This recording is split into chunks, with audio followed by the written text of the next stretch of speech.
Alright, there it is, the long-awaited blight tips, tricks, selection of my clips, I don't know. Whatever it is.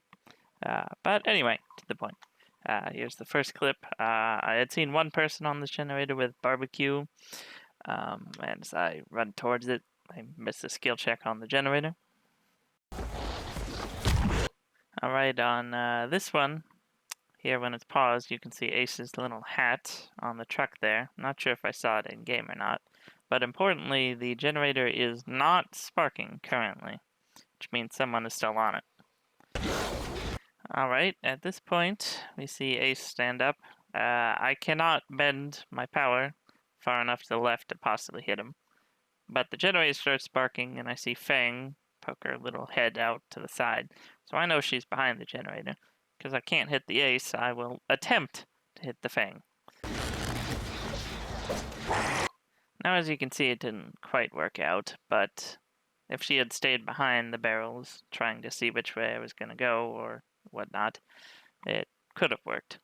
So it's still worth attempting, because the cooldown after missing isn't too long. Later in the game, chasing the same Fang, she beats me to the pallet here, but I swing to just get the pallet out of the way, because Blight has good catch-up. Luckily here, she just spins around the pallet to see what I'm doing, if I'm mind gaming or something, so I just break it. Alright, here she's kind of in the open, sort of close to that thing on the left, so I predict she's going to go left to that hay bale and carriage loop.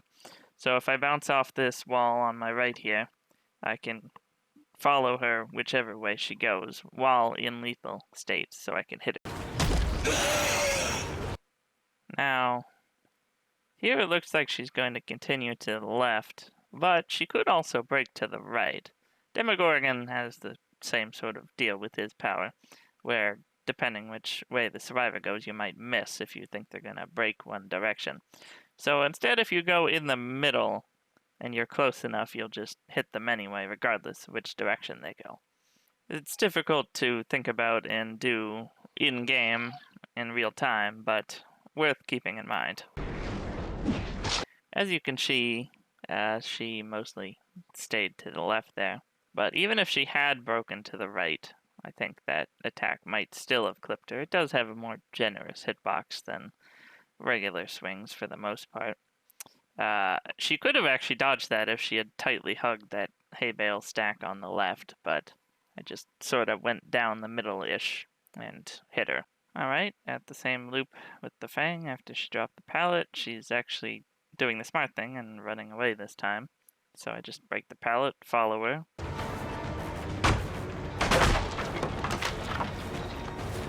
Now here, the scratch marks aren't very helpful and I can't see them very well because of the grass, and Blight's POV is very low to the ground for some reason. So I'm not sure exactly where she went, so this is not a situation where I want to use my power, so I might just go flying off in the wrong direction.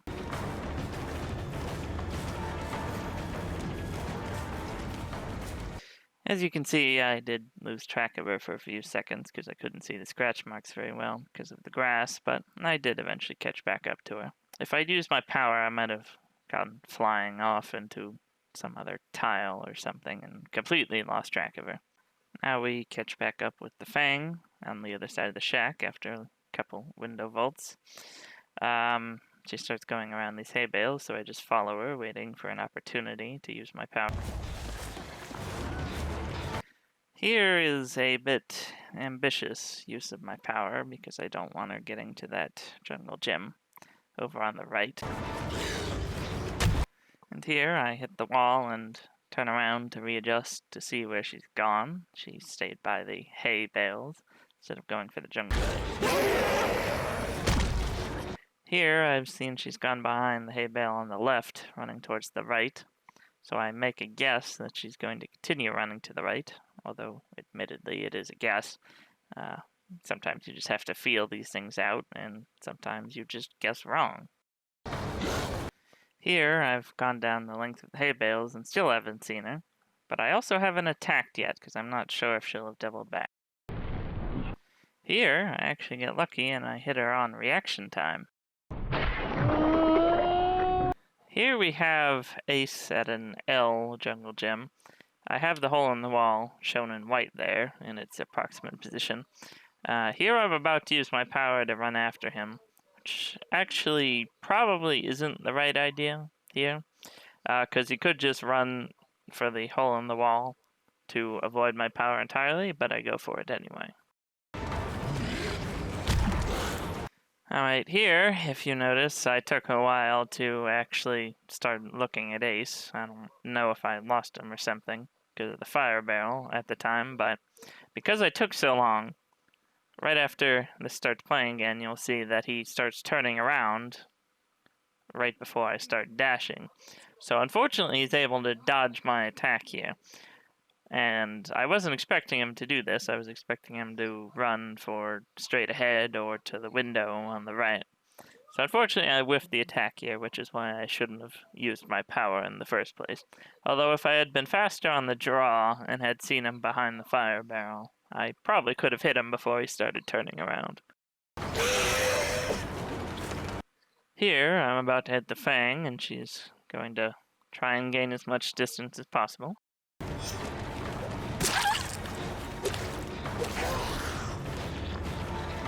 You can see the Fang start to vault the window here.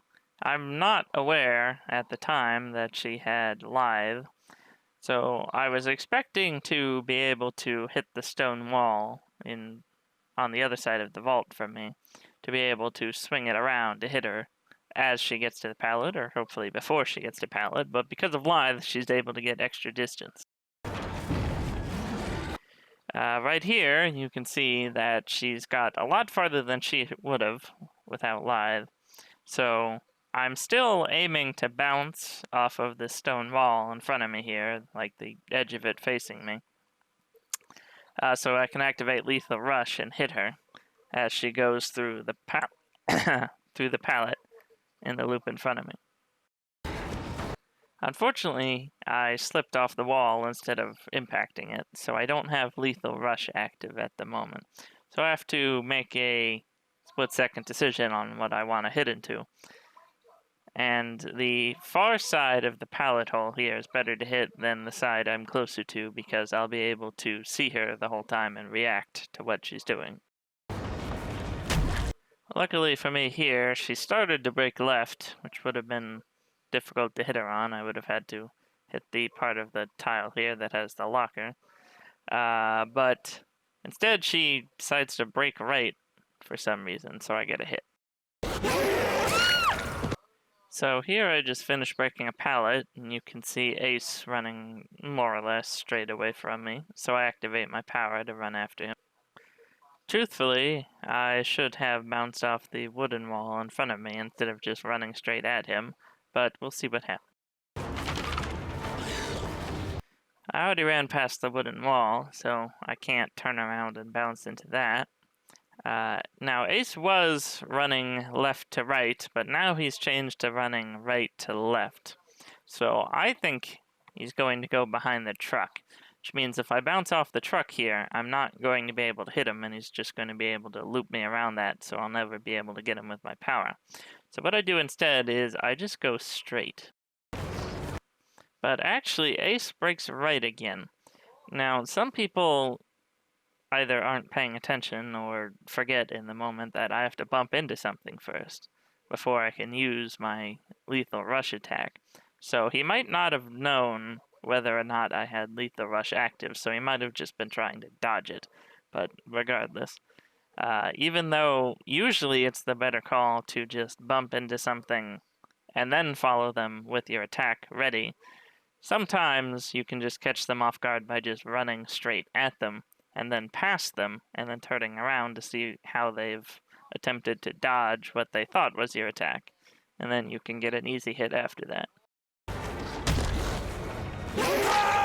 Admittedly, I did get lucky here, and I hit him even though he was off my screen, but that's because the Lethal Rush hitbox is larger than a normal attack. Alright, here we have an example of adapting based on what I can see and how far Jake is away from me. I can see here that Jake's actually paying attention, and he's dipping to the left to try to avoid my attack. Now, the question is, am I actually close enough to run up on him and swing on him? I don't believe he is, because the shelf to my left will prevent me from turning enough to keep up with him. And as it would turn out, I think I was right, actually.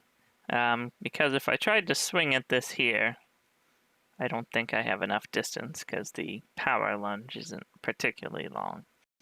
So what I do instead is I go and bounce off this wall. I probably should have bounced off this crate instead, but I bounce off the wall to readjust and be able to get closer to him before swinging. Here we have an example of the wonderful 20/20 of hindsight. I tried to run after this Jane, who is, by the way, marked from undying.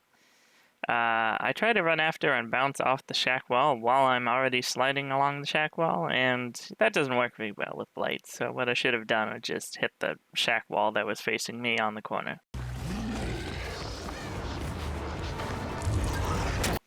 Here we have a classic example of a loop that, even though it doesn't have a pallet, it's an obstacle that blight cannot run around because it is too circular and too small.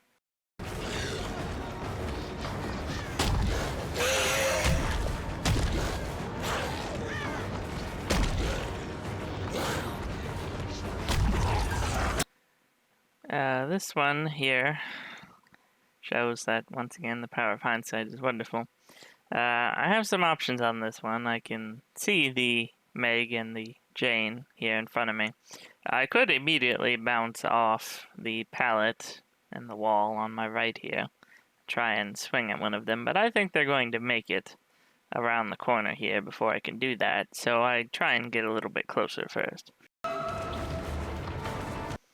Alright, here you can see both Meg and Jane went around the corner. You can see Jane's legs sticking out there. What I should have done here is I should have rounded this corner a little bit more and then bounced off the corner on my left here to get a hit on Meg as she vaults through the window. And even if she doesn't actually go for the window, I'll be able to adjust my attack mid-swing to hopefully hit her because she doesn't have too much room to maneuver. And if I hit her as she goes through the window, she loses a lot of the speed boost from being hit, so it's a pretty good outcome here. Here is an example of something that unfortunately happens more often than I care to admit when trying to rush out hits that you're just trying to get before the survivor makes a vault. And can you predict what's about to happen here? It's pretty funny how Jake is doing a world's largest leg lift. But can you guess what's going to happen here? Perhaps, perhaps not. The dreaded double bounce. This spool of nothing, actually, on my left bounces me off of it, so I don't get the hit. So what could I have done differently? There are some dodgy hitboxes on objects in this game.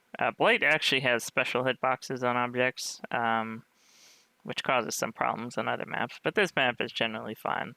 If I had looked farther to the right before dashing, I think I could have actually gotten the hit here. Difficult to think about in the moment, but good thing to keep in mind, you don't want to have things too close on your side that you can see that are almost in front of you. And we'll finish up the video with another instance of something you shouldn't do. Now, I made the mistake of thinking I could dash after the Jake here, because I was going to this TL loop blind, and I didn't know what was on the other side as he rounds the corner here. So I assume there'll be something to bounce into, like a tree or something, but it turns out there isn't, so I just go flying off and he gets away for free. So that's something you should be careful of. You should make sure that you should always be able to see that there is, in fact, something to bounce off of instead of just hoping there is, because trees around tiles just literally spawn randomly, so you never know if there's going to be one.